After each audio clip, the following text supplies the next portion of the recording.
Okay guys, it's Delora Dablos here, and y'all wanted to see the books that I have at home as well, of course, my complete library. So we're going to start with this bookshelf because it's the prettiest with all my stones. So, of course, I have a copy of the Crystal Bible.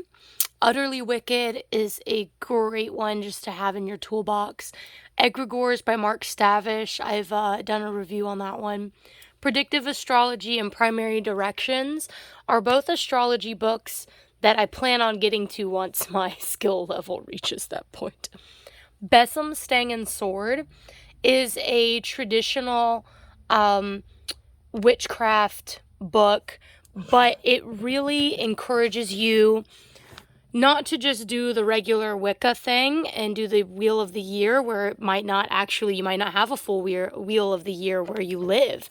And so they talk about the moons, and naming your own moons. There are 12 to 13 full moons every year. And just think about, okay, in March, what's going on, right? Are there a bunch of crickets in your area? Maybe that's the cricket moon. Things like that. The Witch's Coin by Christopher Pinchak. It's all about money magic.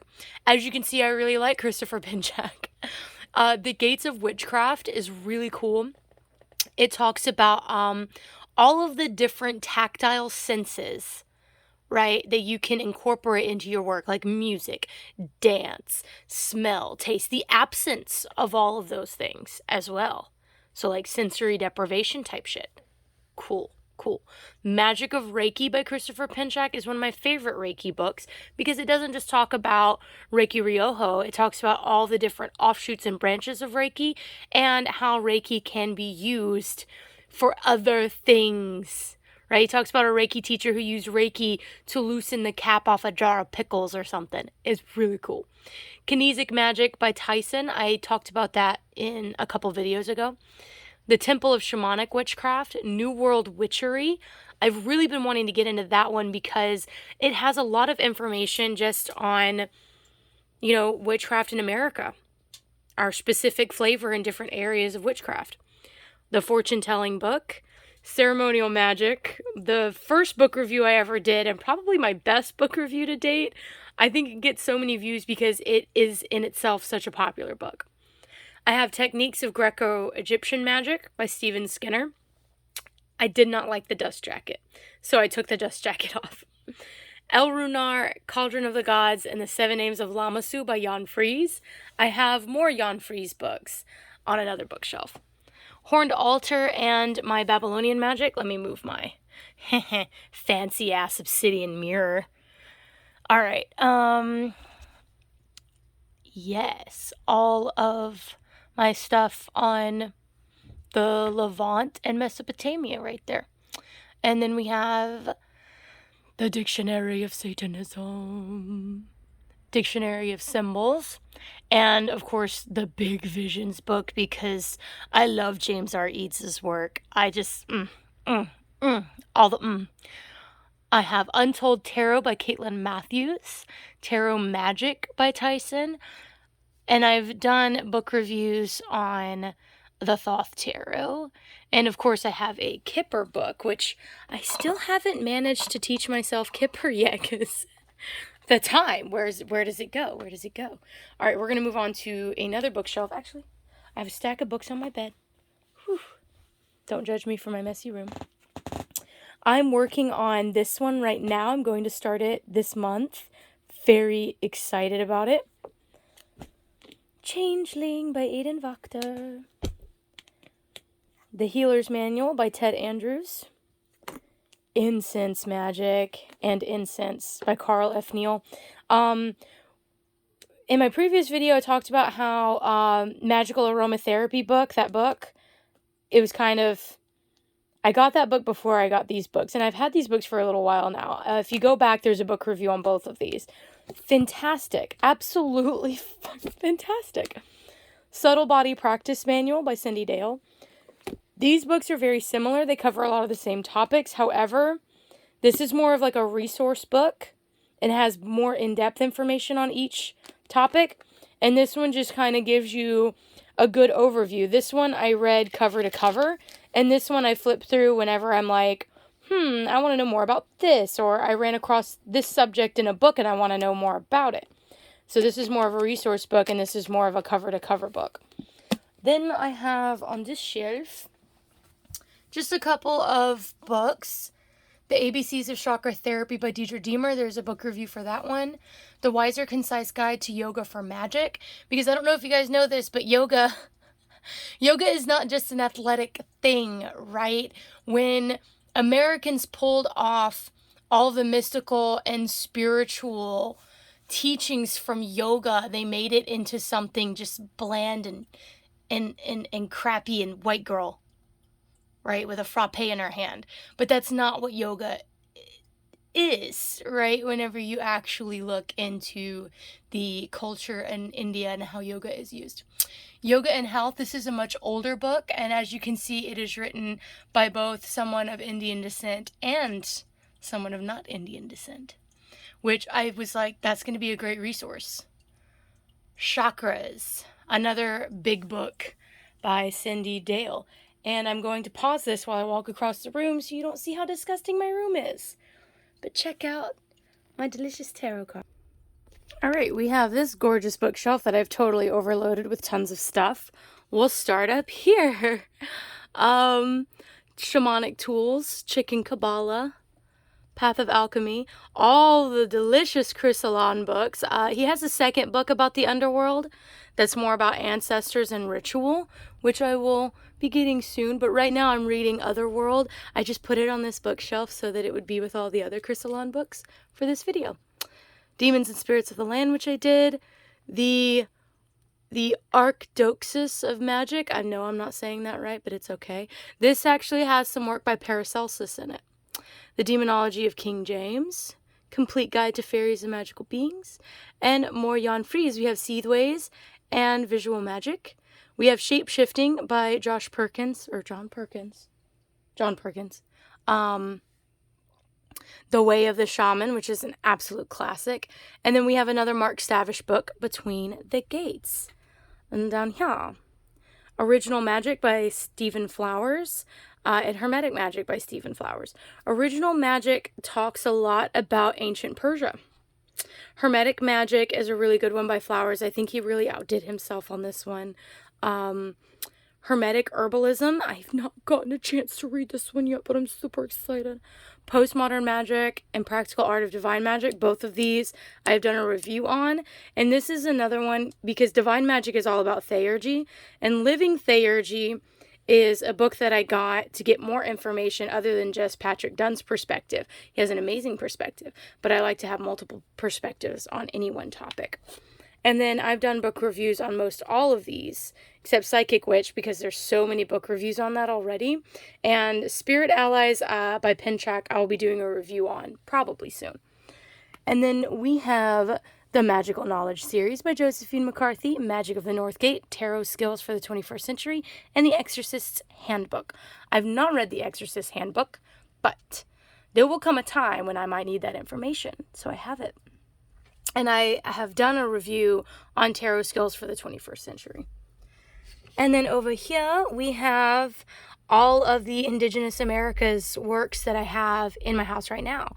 So Feathered Serpent, Dark Heart of Sky is a book of poetry written by someone who is, he grew up on the border, and he is of Hispanic descent. So I love to see translations done by actual Hispanic people because that's actually kind of rare, which is super fucked up. I have the Popol Vuh. In Search of Quetzalcoatl is a really, really good one. I flipped through it and bought it, and one day I hope I have more time to delve into it. This is for the Aztec Tarot that I bought, and Black Elk Speaks, because how can you not have a copy of Black Elk Speaks?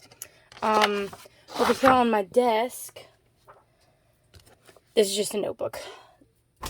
All right, all the notebooks. Planetary Magic by Denning and Phillips, and this is a big ol' honkin' book, and look how tiny the print is. There's a lot of stuff in this book, but I love it because it also tells you how to calculate the planetary hours as well as a bunch of other stuff. And as you can see, I'm only this much through it, and I bought it because I wanted to do more planetary magic, but I'm actually finding that by doing a little bit of planetary magic here and there, wow, that sunlight is just killing me. By doing planetary magic, I'm getting a better feel for the planetary energies, of course, which makes astrology easier. This is the chart, the art of chart interpretation, and it basically walks you through how to do a really thorough chart interpretation. And then, of course, the complete book of astrology, which I've done a review on. And these are all of the books that I plan on, like, keeping. And I have a stack here of books that I plan on, you know, passing on to other practitioners. Maybe putting into a resale shop. The Good Witch's Guide, Modern Day Wikipedia, haha, so clever. Yeah, this is one of the first witchcraft books I ever bought, and yeah, it was kind of cool at the time, but I kind of grew out of it. Psychonavigation by John Perkins, I've done a review of this. Moldavite, Starborn Stone of Transformation. This is a good one. However, it's a very, very woo-woo. It's a little too woo-woo for me. I like what they had to say about the asteroid impact and how Moldavite is formed, but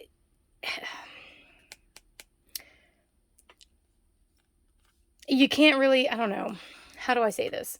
You can't say that Moldavite is good for this thing and then it's good for that thing, and those two things are really contradictory.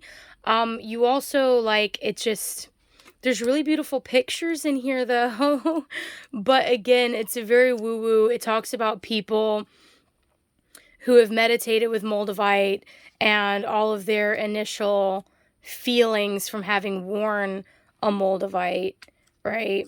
And that's cool, but it's not something that I need to keep as a resource because I kind of think it's a little too woo-woo. We have more Dinning and Phillips books. So we have Creative Visualization, Astral Projection, and Psychic Self-Defense, right? And those are good ones, but I also feel like in these books, Dinning and Phillips, they use a lot of Tibetan meditations and meditations that seem familiar to me, but I can't quite place exactly what practice they're from. But then they don't tell you all the time that that is a Tibetan Buddhist practice or that is a fill in the blank practice. They just kind of pass it all off without telling you where the source material is coming from.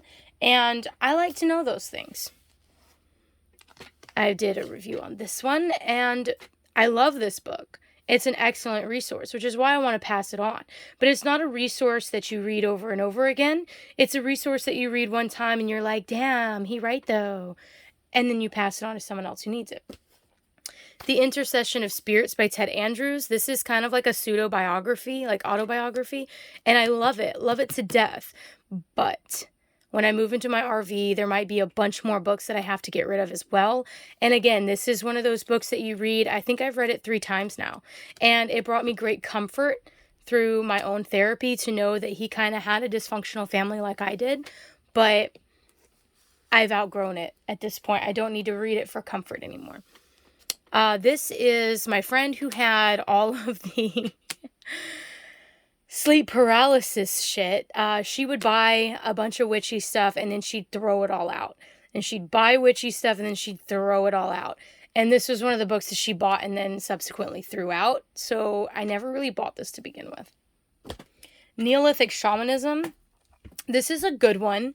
I thought that it would be more anthropological, and it's not. It's more like, with a name like Neolithic Shamanism, I thought it was more of an anthropology book. And at the Cauldron, they actually had it with all of the other anthropology style works. So it was on that shelf as well with that title. It was a little bit misleading. However, this is a good one if you want to practice shamanism in the Norse tradition. But it's practicum. It's not it's not academic. It's not just for light reading. These are all practicum things that you should do, right? Shining Paths. This is also a book on pathworking the Kabbalah, but because I have that other book on pathworking the Kabbalah and I never read this one, I was like, well, I like the other author more.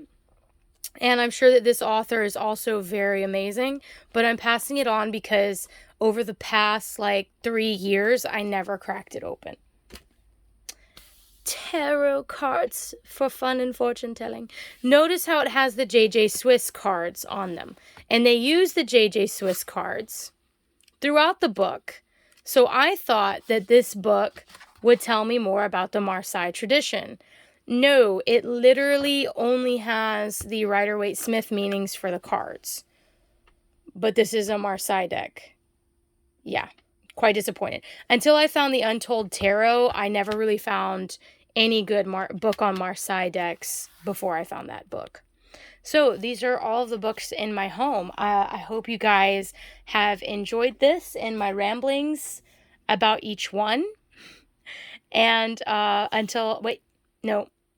if there are any books in my previous video and this video that you just have to know more about, let me know in the comment section down below, and I will put that at the top of my reading list. And if I skim through it, because it's not in my wheelhouse right now, I'll skim through it and give you as much information as I can on that book and show you the table of contents like I always do.